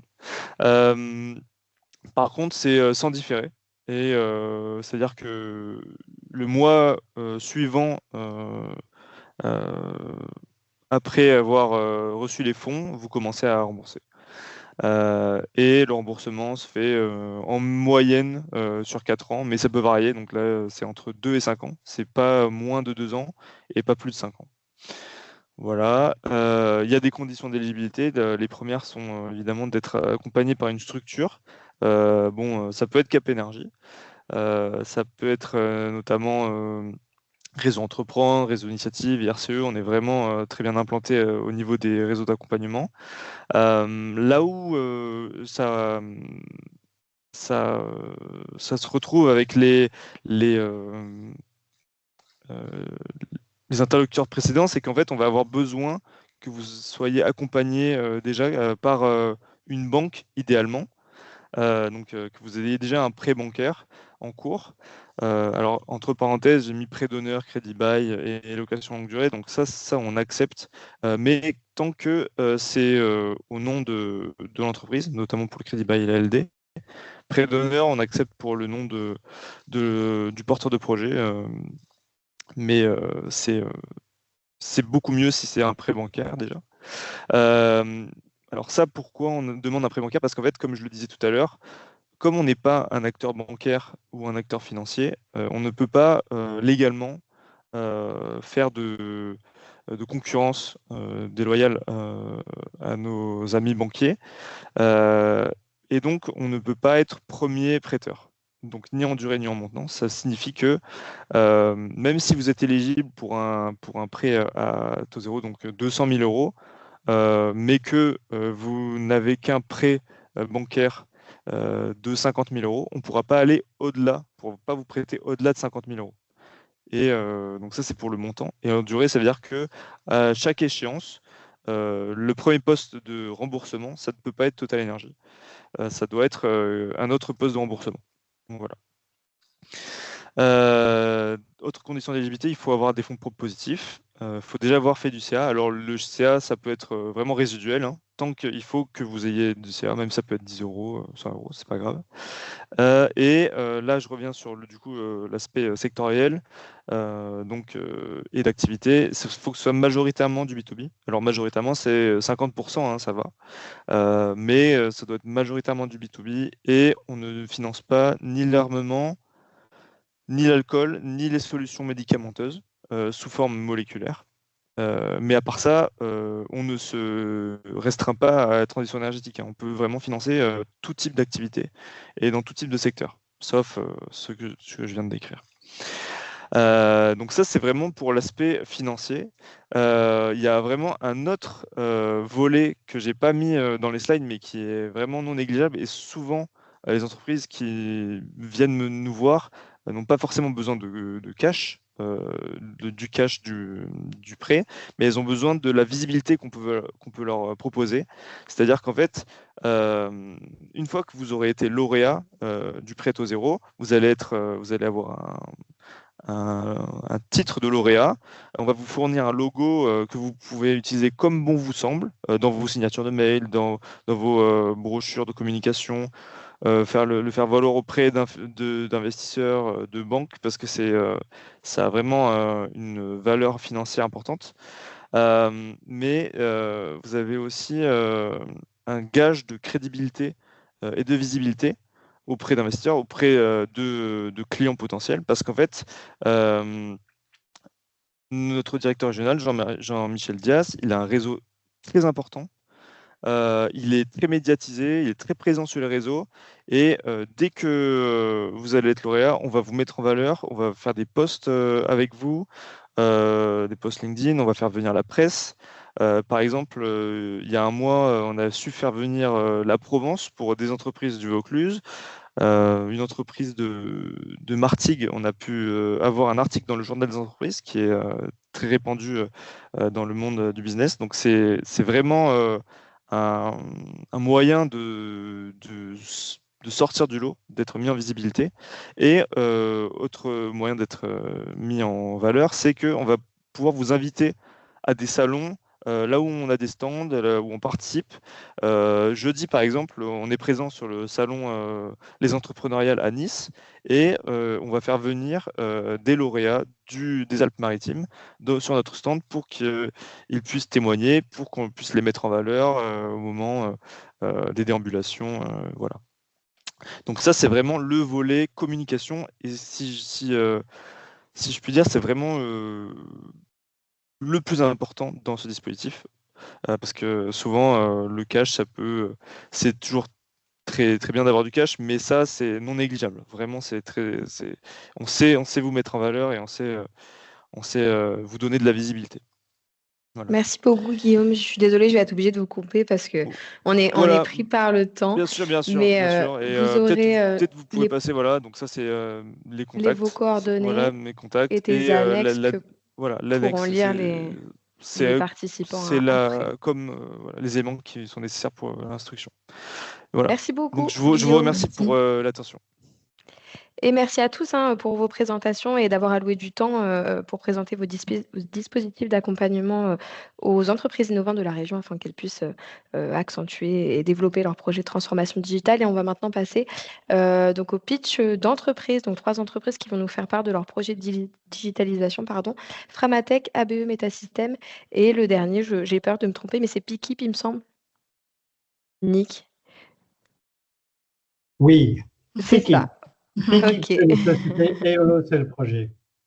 Ok. Et bien donc juste, il faut que je change mon écran et c'est Alain Baroni qui va nous faire sa présentation en premier. Hop, hop et hop. Je vous laisse la parole, Alain. Oui, bonjour. Bonjour à tous. Voilà, donc moi je dirige la société Framatech, plus de 30 ans d'existence, on peut passer le slide suivant. Voilà, simplement pour voilà, on est sur de la prestation de services, alors en formation, intra-entreprise et en prestation de services, en études, consulting, coaching, dans le secteur des hautes technologies. Et donc on a des formations et un réseau dans le monde industriel français qui est assez important. Et on travaille avec tous les métiers dans les entreprises, notamment dans ces secteurs-là. Voilà. Donc, on peut passer le slide suivant. Voilà. C'est une explication, un point de départ pour expliquer un peu comment on avance. Et donc, on gère une masse de data, principalement de personnes, d'entreprises, et également d'un réseau humain en France et à l'international. Et donc, toutes ces informations, il faut pouvoir les mettre à jour et les traiter en continu. Donc, on peut passer le slide suivant. Donc, je vais insister sur la partie gestion de la relation client, c'est-à-dire à la fois prospecter, donc sur des cycles de vente qui peuvent parfois être un peu longs, sur la gestion de l'action, quand on est aussi multi-interlocuteurs. Et puis, bien entendu, après, la fidélisation, donc le suivi de la satisfaction, la SAV et les autres prestations que l'on va avoir avec nos clients. Et donc, autour, voilà, il y a des prescripteurs internes, externes, il y a des sous-traitants, des fournisseurs, un réseau humain, des relais. Et puis, donc, tous ces individus, toutes ces organisations sont structurées autour finalement d'un CRM. Donc, on peut passer à la slide suivante. Un CRM, donc dans la culture de notre société qui a été créée en 88, et à partir du moment où Windows ou Microsoft a permis d'avoir la première version de Access, alors j'y étais pas, mais on a rentré, effectivement, les personnes de Framatech ont commencé à créer une base de données pour pouvoir gérer l'ensemble de ces situations. Donc ça a commencé par Access. Et en 2004, j'ai repris la société en 2001, et en 2004, j'ai instauré et installé le premier CRM de la structure. Et donc, tout ça ayant forgé aussi une méthodologie, une rigueur, une manière de gérer l'ensemble de ces data. Et donc, cette méthodologie, cette rigueur, notamment dans la digitalisation, est un point important. Donc, il y a les méthodes, les process, puis il y a aussi les comportements des gens pour le maintien en opération de la data. Donc, voilà, un clic. Ce qui a permis de digitaliser cette relation client à travers des événements, des tâches. Donc, ce que fait typiquement un CRM, hein, donc, et dans le cadre de nos activités, je prends par exemple le cas d'une plus de trentaine de thématiques catégorisées. Ce sont des champs, hein, donc, une typologie d'affaires, différents statuts dans l'évolution des événements et des statuts donc des interlocuteurs. Et donc, et une mise à jour, puisque tout le monde, voilà, les fermetures, les rachats d'entreprises, les changements de turnover, de mission, etc., fait qu'on doit maintenir à jour une base de données. Voilà, les 2 prochains clics, si vous voulez, Pauline, voilà, ce qui fait que peu importe, pas besoin d'avoir des camemberts, etc. Enfin, un CRM doit être le nôtre n'est pas du tout sexy, mais il fait le taf, et il fait le taf notamment parce qu'on a décidé de pouvoir le paramétrer selon nos spécifications, notre cœur de métier, et surtout d'être suffisamment indépendant de l'éditeur pour pouvoir avoir la main sur l'ensemble des paramétrages, et donc dans l'évolution et dans la vie du CRM. Voilà. Et donc, voilà, donc sur les cycles de vente longs, toujours se rappeler des détails, et c'est à ça que sert le CRM, hein, de pouvoir se rappeler de l'historique avec nos clients. Et sur des questions anodines, comme par exemple, avez-vous déjà travaillé avec notre groupe, en 2 clics, la possibilité de lui faire un historique et même de lui rappeler nos interlocuteurs de l'époque. Et donc ça fait partie de la valeur et de la crédibilité, de l'image de l'entreprise, donc à travers cette digitalisation de la relation client. On peut passer à la slide suivant. Voilà, et donc en 2022, il y a donc ça, voilà, ça a duré quand même, cette édition-là a duré pas mal de temps. En 2022, on a décidé de migrer avec le même éditeur parce qu'il avait changé de technologie, mais on a pris en compte 2-3 éléments que je voulais aussi partager avec vous sur le risque de la migration, la perte de personnalisation, la perte possible de filtrage de champs qu'on avait paramétré avant et qu'on ne pouvait plus faire, également la perte de données dans cette migration. Donc, ça a été le cas sur ces 3 volets-là. Donc, il faut savoir l'anticiper et savoir comment on va faire. Et puis, éventuellement, se dire, bon, OK, on ne reprendra pas tout ce qui avait été fait au départ. Et puis, par contre, l'autre question existentielle, c'était de savoir si on allait faire en local ou en externalisé. Donc, on a fait une analyse de risque, une analyse d'impact, une simulation financière, à savoir est-ce qu'on allait passer sur un cloud avec des prestations mensualisées, ou alors est-ce qu'on allait investir dans un système internalisé avec un serveur, des sauvegardes, des sur-sauvegardes, des sauvegardes internes, externes, délocalisées. Mais enfin bref, gardant toute la maîtrise en fait du système. Et donc voilà, un des retours de témoignages, c'est qu'effectivement, on peut considérer qu'on peut aller sur des logiciels, on va dire, qui sont sur le marché, en gardant une large indépendance vis-à-vis du paramétrage et donc de l'éditeur. Malgré tout, il ne faut pas aller dans l'extrême personnalisation, sinon on risque d'être déçu quelques années après, notamment lors, par exemple, de migration. Et enfin, pouvoir en tout cas, la question étant de pourquoi on fait tout ça et quel investissement on fait tout ça. Entre autres, c'est parce que ça permet de contribuer au capital immatériel de l'entreprise. Il faut savoir qu'un CRM rentre dans le capital immatériel de l'entreprise. Voilà.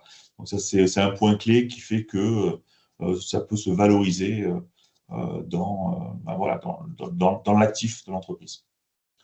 Voilà. Et enfin, voilà. En quoi l'IA peut nous faire gagner du temps? Donc ça, c'est la réflexion actuelle. On a donc une certaine maturité dans la gestion de la data en interne. D'ailleurs, pour ça, on le fait aussi, et on a cette réflexion-là pour certains de nos clients. Et donc aujourd'hui, l'IA paraît effectivement important. Alors, on a identifié aujourd'hui des tâches peu ou pas à valeur ajoutée, répétitives. Et donc, dans l'environnement de ce CRM, et qui en amont commence par la veille commerciale, de réfléchir à comment on peut valoriser cette partie veille commerciale, cette partie gestion des emails, puisque c'est un peu le nerf de la guerre, et puis la connexion à différentes données comme LinkedIn, voilà, pour venir enrichir le CRM. Et donc, le dernier bloc, là, sur le clic, c'est de pouvoir passer par une nouvelle phase qui est l'intégration de l'IA, tout en restant concentré sur le CRM. Par contre, voilà, on est en train de dimensionner ça et de mettre en place un certain nombre de scénarios et de faisabilité. Donc, je ne sais pas si vous connaissez un peu, voilà, pour ceux qui connaissent un peu, on va utiliser des agents d'open source d'IA. On va utiliser des logiciels, des outils de workflow, d'automatisation comme NM8N par exemple. Mais ça implique de se connecter, d'ouvrir des connexions. Quid donc de la partie sécurité dans nos propres serveurs, sur des attaques peut-être extérieures, plus même, on va dire, le fait de pouvoir de pas perturber l'ensemble de la data qui est installée aujourd'hui dans nos systèmes. Voilà. Et donc, c'est un peu la réflexion que l'on a aujourd'hui pour pouvoir passer à cette étape suivante qui est celle de l'aide de l'IA pour nos activités au quotidien. Je vous remercie. Merci beaucoup, Alain. Et c'est effectivement, les enjeux de sécurité aujourd'hui sont importants. Je vais repasser à l'autre présentation. Hop. Hop. Et donc, c'est ABE Metasystem, Fabrice, qui va Bonjour. prendre la main. Bonjour. Hop, je vous C'est bon. repartage l'écran. Normalement, on est bon. Ok, bonjour à tous. Donc Fabrice Després, je vais vous présenter donc ABE Metasystem. Nous sommes une société créée en 2023, donc très techno en fait, puisqu'on on fait de l'électronique et de l'informatique. C'est notre cœur de métier et on est en cours de levée de fonds en ce moment, donc de 5 millions d'euros. On a déjà trouvé donc aujourd'hui 4 millions. Donc un lead et un suiveur. Et donc je vais vous parler de transformation en fait numérique du photovoltaïque. Voilà, principalement. Donc déjà un peu de contexte général. Aujourd'hui, donc l'Europe est attaquée de toutes parts. Et Pauline, c'est juste la slide d'avant. Donc voilà. Donc l'Europe aujourd'hui, c'est l'Europe, hein. On est attaqué de toutes parts au niveau géopolitique. On a donc la guerre en Ukraine, l'influence des États-Unis. Et ça a un coût aujourd'hui sur la compétitivité de nos entreprises, un coût énergétique en premier lieu. Donc l'Europe s'organise, est sortie un petit peu de la phase de naïveté et a mis en place 3 textes de loi pour assurer notre transition énergétique d'ici à 2030 avec une vision à 2035. Premièrement, le NZIA, donc ça qui définit en fait que 40% des panneaux photovoltaïques européens, des panneaux photovoltaïques en Europe seront des panneaux photovoltaïques européens d'ici à 2030. Donc, ce qui permet à Carbone, par exemple, d'être présent en France et de se développer, ou Dolosolis, les gigafactories de panneaux photovoltaïques.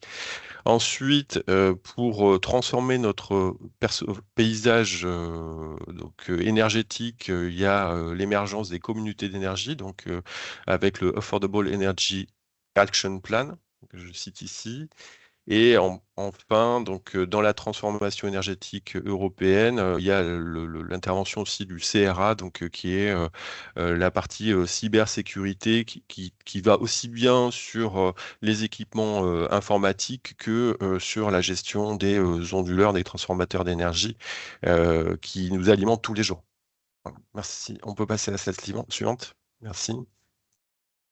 Donc, sachant que le paysage énergétique évolue, donc on se rend bien compte qu'il y a une numérisation des usages, des contrôles de l'énergie au niveau européen. Donc, on est passé à l'âge de l'edge grid. Alors ça, c'est un concept en fait qui émerge, qui est de dire que chaque bout en fait de réseau va contribuer et contribuera en 2030 à la stabilité du réseau global, donc ce qui veut dire une décentralisation finalement de la production et des contrôles, la cybersécurisation de chaque source d'énergie, le fait d'être assisté aussi par l'IA pour contrôler en fait les différentes sources d'énergie, une résilience du réseau donc énergétique européen qui est recherché, un financement privé et public. Alors j'ai bien mis dans le bon ordre, c'est privé et public, c'est-à-dire que les États n'ayant plus d'argent aujourd'hui, il faut faire évoluer les modèles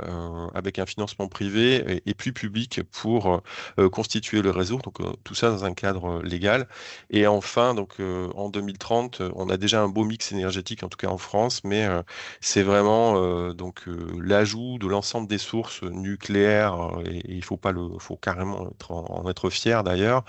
Le photovoltaïque, l'éolien, l'hydraulique, qui vont assurer notre stabilité énergétique et le retour de notre compétitivité. Slide suivante. Merci Pauline. Donc aujourd'hui, notre levée de fonds, comme je disais, de 5 millions couvre deux sujets. Et deux sujets majeurs. On est vraiment sur la problématique du edge grid. Premièrement, on travaille, donc il y a un financement du panneau solaire numérique. Donc là, on est sur une innovation de rupture mondiale. Donc je m'arrête juste un instant là-dessus. La Chine, c'est 1 térawatt de production de panneaux solaires. Carbone, c'est 5 gigawatts. Donc c'est de ça dont Carbone, enfin c'est ça que Carbone représente. Mais aujourd'hui, Carbone, en France, c'est la seule gigafactory que nous aurons avec Holosolis d'ici 3 ans. Donc au mieux, on représentera 0,5% de la production chinoise et avec des tarifs de panneaux 3 fois plus chers que les Chinois. Donc nous avons signé un MOU avec Carbone sur l'innovation que nous vous présentons, le panneau solaire numérique, car il faut que Carbone, Holosolis, MCPV, 3Sun, donc ils sont les autres gigafactories européennes, amènent une rupture technologique sur les panneaux solaires pour pouvoir se mettre en concurrence face aux Chinois, sinon notre industrie ne décollera jamais, nous nous ferons laminer. Donc, qu'est-ce que c'est que le panneau solaire numérique? En fait, on a donc breveté une boîte de jonction photovoltaïque. Donc, c'est la partie qui est à l'arrière du panneau avec les 2 fils qui permettent de connecter les panneaux les uns aux autres et qui permet donc de numériser en dynamique le comportement d'un panneau et ce qui permet d'avoir plus d'énergie extraite du panneau, d'avoir une maintenance d'une centrale au sol, par exemple, à coût quasi nul. Il n'y a pas besoin d'envoyer de drone. On sait si ça vieillit, si c'est sale. Qu'est-ce qu'on sait encore? On peut détecter les arcs électriques dans une installation de panneaux solaires, donc pour éviter les incendies. Et enfin, on embarque les certificats d'origine, donc NZDIA, qui sont demandés par l'Europe pour justifier de la provenance européenne des panneaux en 2030. En Europe, en fait, je dis pas le potentiel de ce brevet, de cette proposition, est de 200 millions de pièces annuelles. La réalité, c'est que effectivement, on a signé avec Carbone, avec Holosolis, on est en cours, donc il y a 5 gigas en Europe. On discute avec 2 complémentaires, donc 4 sur 5 aujourd'hui. C'est 200 millions de pièces annuelles. En 2028, aujourd'hui, on négocie pour 10% de 20 millions de pièces. On a développé donc le prototype. Moi, ça fait déjà, j'ai une expérience de 5 ans précédemment sur ce genre de techno. Donc, on sait qu'on y va, et on est en levée de fonds pour financer la partie R&D. Deuxième partie, donc on est vraiment sur donc c'est Q1 2028, l'accès marché. Deuxième partie, c'est l'autoconsommation collaborative avec stockage. En créant la société en 2023, il fallait créer la valeur ajoutée, je dirais, assez facile par rapport à notre passé. Donc, on est parti d'un BESS existant, donc une batterie existante en fait, et on a modifié la carte électronique de power dessus et la carte de communication, et on a créé un produit fini qui est un carport solaire en fait, avec stockage. Et sur lequel on a une stack qui permet de faire de l'autoconsommation collective. Autrement dit, votre voisin, vous pouvez donc déjà produire votre énergie avec votre carport au niveau local et vendre votre énergie en surplus à votre voisin ou à la collectivité qui est autour. Rentabilité nette annuelle 12%, sur l'offre basique, un EBITDA à 56%, donc sous 4 ans. Je suis accompagné par KPMG Ridge sur la rédaction du BP qui sera finalisée ce vendredi. Donc, si vous voulez, on peut en discuter. Je vous enverrai les chiffres. Donc, des besoins en capitaux propres, puisqu'un carport solaire, il faut aller l'installer chez des gens. Et donc, on a une partie de la levée qui est consacrée à ces carports. Disponibilité du produit, Q1 2026. On a fini la partie développement, en fait. On est vraiment aujourd'hui sur finaliser l'industrialisation de la partie carport. Et donc, on sera vraiment sur le marché en Q1 2026. Pauline, la slide suivante. Merci. Donc voilà, la répartition de la levée. Donc à gauche, donc on est sur le panneau solaire numérique, 1,5 million de R&D aujourd'hui sur de la levée, constitué par la levée. Un projet Horizon Europe, on va répondre avec Carbone, donc au mois de mars, au projet Horizon Europe, donc qui s'appelle Extending Lifetime of PV, donc allonger la durée de vie des panneaux solaires. Donc avec ça, le financement européen plus cette levée de fonds, on arrivera tout à fait à finaliser la R&D et ainsi que l'industrialisation sur les chaînes de fabrication de carbone. Et la part de marché européen, c'est 25 à 40% visé aujourd'hui. C'est une innovation mondiale. Ça ne se limitera pas à l'Europe. Aujourd'hui, ça s'applique aussi aux US. On a de bons retours de ce côté-là. Et puis l'autre partie, donc des 5 millions, 3 millions 5, c'est dédié donc au déploiement de nos carports. Donc on voit qu'il y a un aspect CAPEX d'installation des carports. Il faut qu'on achète les stocks et qu'on déploie. Donc je pourrais en parler plus en détail si vous le souhaitez après cette présentation. Merci Pauline. Très rapidement, donc notre timeline, 2023, c'est la création de la batterie, l'industrialisation qui est là, et puis on arrive donc en 2026 avec le carport et la levée de fonds. Donc le potentiel qui est sympathique. Et sur le solaire numérique, alors c'est beaucoup plus dense en termes d'information, mais on voit donc les MOU avec Semco qui juste après le brevet, qui est un industriel du photovoltaïque, MOU carbone. MOU avec Holosolis qu'on est en train de discuter en ce moment, la levée de fonds donc, qui est en cours et qu'on target donc, pour la fin de l'année. Et le projet européen, donc tout début 2026, le contrat avec Carbone, le contrat avec Holosolis, milieu l'année prochaine. Pareil, on est sur des chiffres d'affaires plus importants que ça, mais je pourrais les partager. Merci, slide suivante. La levée de fonds, donc l'état actuel, donc 20% de capital est ouvert, on est en pré-LOI. Alors le fonds américain, donc 2 millions, Crédit Agricole aujourd'hui 1,5 million. La Société Générale, c'est pas confirmé. Et puis les actions en cours avant la LOI, donc là j'ai eu une liste de courses à réaliser. Donc il y a une mise en forme du BP, donc avec un PNL cohérent des COX qui est réalisé par KPMG, donc on aura la sortie des documents fin juin. Et un cabinet de brevet qui nous fait la valorisation en ce moment, c'est pareil, fin juin. Donc on sera avec tous les éléments du discours financier prêt fin juin pour enfin attaquer les LOI. Alors peut-être pas au 15 juillet, mais pour moi c'est fin septembre, ce qui nous permettra d'aboutir à une levée complète fin Q4 de cette année. Fabrice, est-ce que vous pensez que vous pouvez arriver jusqu'à la conclusion parce qu'on a explosé le timing? On y est. Non, mais on y est là, ça y est, c'est conclusion. Voilà, donc on est vraiment, nous, à la croisée des technos, donc aussi bien énergie que cyber. Donc la numérisation, on a un business plan qui est solide aujourd'hui, une partie des revenus garantis, donc avec la partie Carport, une innovation mondiale. On est à Salon de Provence, fiers d'être dans la région sud, et on a donc un plan d'embauche, donc 15 personnes à minima, et le BP est un peu plus ambitieux que ça, mais à minima 15 personnes, dont 9 personnes en R&D. Et ça sera tout pour moi. Merci beaucoup. Merci beaucoup Fabrice, vous aurez effectivement ses coordonnées si vous avez des questions à lui poser pour plus de précision. Et je laisse la parole du coup à Nick. Oui, bonjour. Traitement des déchets aqueux par évaporation. Je vais être plus bref que possible. Prochaine slide, s'il vous plaît. Oui, voilà. Moi, je travaille dans le monde d'assainissement sans eau depuis 15 ans ou plus. Et depuis plusieurs années, j'ai un projet de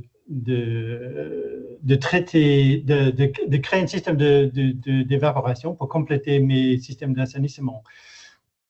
Et on a arrivé aux fins de phase 1 de la recherche, développement et prototypage de ce produit. Prochaine slide.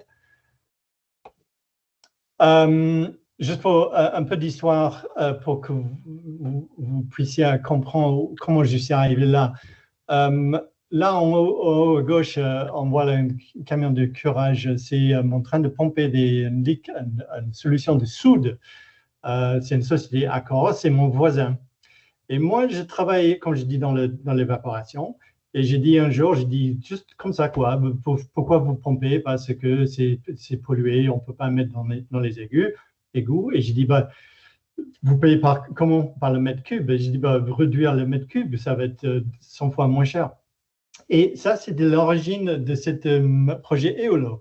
Donc, ensemble, on a demandé une petite subvention pour tester cette théorie. On a eu une petite centaine de mille d'euros grâce à un dispositif projet leader. Continuez, prochaine s'il vous plaît. Donc, en gros, on s'est rendu compte que, il y a beaucoup de déchets aqueux. Déchets aqueux dans les petites industries, dans l'agriculture, dans les ports, des toilettes bien sûr, des car wash, viticulteurs, oliculture, dans les hôpitaux, mais partout. en fait des déchets qui sont plutôt composés de l'eau, mais qui sont pollués. Et ça coûte très cher pour en termes d'empreinte carbone et en termes de prix de les traiter. Prochaine slide, please.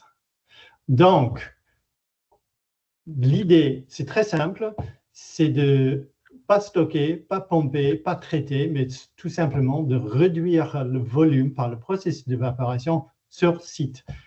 Ça veut dire que le petit module là en jaune en bas, là, c'est le prototype qu'on a développé. C'est une gestion pour le client autonome, c'est moins cher, ça prend plein d'espace. Et enfin, on se trouve avec une centième du liquide, un concentré de liquide à traiter qu'on peut mettre dans un bidon dans le coffre d'une voiture au lieu de commander un camion de pompage. Prochaine, s'il vous plaît. Donc, phase 1, le recherche et développement. J'avais une image là à vous montrer, mais bon, c'est trop tard. Mais en gros, on a le grand réservoir qu'on a vu avec le camion de pompage. On a branché le système sur un de ces réservoirs et on l'a quasiment vidé dans un mois. Et donc, les résultats correspondaient avec le calcul théorique sur l'évaporation. Et on se dit que ça peut être adapté pour plein de marchés différents. Prochaine, s'il vous plaît. Donc, phase 2. Donc, j'arrive à la fin de phase 1. J'ai un prototype et il faut que ça soit maintenant testé dans un monde réel. Donc, ça veut dire adapter un peu le prototype et surtout adapter en termes de IoT, c'est-à-dire contrôler à distance l'évaporation, les circuits internes du liquide, les radiations solaires, parce que souvent c'est branché sur les panneaux photovoltaïques, l'état des batteries, les bacs de concentré, etc. Et donc, on a identifié 2 clients pour le tester. Un, c'est le port de Plaisance, Port Saint-Louis, qui est pas loin de où je me trouve, c'est à Arles. Pikip, c'est à Arles. Et le deuxième, c'est le Drasme de l'Estac, c'est un client à Acoros. Acoros, c'est la société, vous avez voyé tout au début, là, avec des grands cuves, là. Donc, ils ont un client à l'Estac qui sont OK pour tester le produit. Et donc, on a un petit levée de fonds de 50 000 €, un centième de ABC Metasystem. Et là, on a besoin de... C'est très simple, c'est de mettre en place un système de IoT, c'est relativement simple. Mais tester, c'est plus compliqué parce qu'il faut une bonne 4 mois en place pour le tester. Et là, il faut les techniciens, il faut un peu d'ingénierie, il faut l'administration, etc. Donc, tout ça ensemble, c'est alentour de 50 000 €. J'ai aucun doute, il y a toujours un peu de doute, mais j'ai aucun doute que ça va pas marcher. Enfin, ça va marcher. C'est déjà prouvé en concept, mais donc ça va marcher. Donc, la suite, ça en 2026, c'est l'industrialisation et la commercialisation de ce produit. Et là, c'est un peu compliqué parce que on est une minuscule petite société, on est 5 associés et on n'a pas les moyens de commercialiser ce produit. Donc, il y a des questions là, embauche commerciale, chimiste pour soutien l'analyse des déchets, le marketing, l'administration, etc., etc. J'estime aujourd'hui que ça va être à l'entour d'un $250 000, mais le moyen de distribution, ce n'est pas encore décidé parce qu'il faut aussi trouver peut-être potentiellement des distributeurs régionaux, etc. Voilà pour moi, c'est le dernier slide. C'est le dernier slide. C'est fini. Voilà. Vos coordonnées. Et merci beaucoup. Merci beaucoup, Nick. On arrive à la fin de ces présentations. Merci à vous pour votre participation. Je vais laisser la parole à Raphaël pour conclure, mais pendant cette conclusion, je vous propose de scanner le QR code qui s'affiche à l'écran. Donc, si vous êtes une entreprise et que vous avez participé à ce webinaire et que vous avez des projets de digitalisation et de recherche de financement, n'hésitez pas voilà, à scanner le QR code et à nous faire part de vos projets. Voilà. Et Raphaël, je te laisse conclure. Merci beaucoup. Bon, désolé pour le retard qu'on a pris durant cette session, mais je voudrais tout d'abord remercier tous les intervenants, in extenso bien entendu, mais aussi tous les speakers qui ont accepté de partager voilà, leur offre, leur vision, leur projet. Donc, c'est qu'un début, hein, puisqu'en fait, on va continuer à accompagner à la fois d'un côté la partie, les dispositifs d'accompagnement, les financeurs qui ont des produits avec qui on pourrait travailler et aller plus loin pour essayer de peut-être personnaliser des produits spécifiques à la transformation numérique. En tout cas, c'est l'ambition de Move to Digital. Pourquoi pas créer un club des financeurs, un groupe de travail en tout cas. Donc pour poursuivre les discussions, voilà, pour mieux accompagner ces transformations numériques, pour assurer la compétitivité de nos entreprises.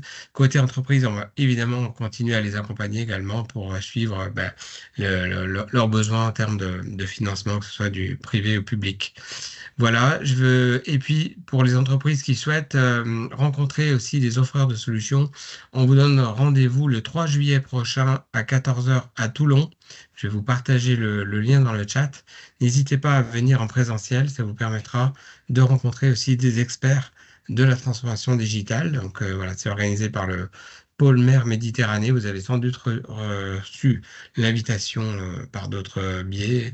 Donc voilà, n'hésitez pas en tout cas à suivre les actualités de Move to Digital sur le site internet, sur le site LinkedIn de Move to Digital.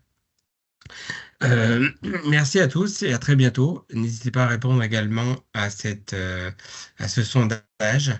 Et voilà, vous recevrez les présentations et nous restons en contact pour la suite. Merci beaucoup, je vous souhaite un bon appétit et à très bientôt. Merci beaucoup. Merci, Merci à tous. à très bientôt. Au revoir. Au revoir.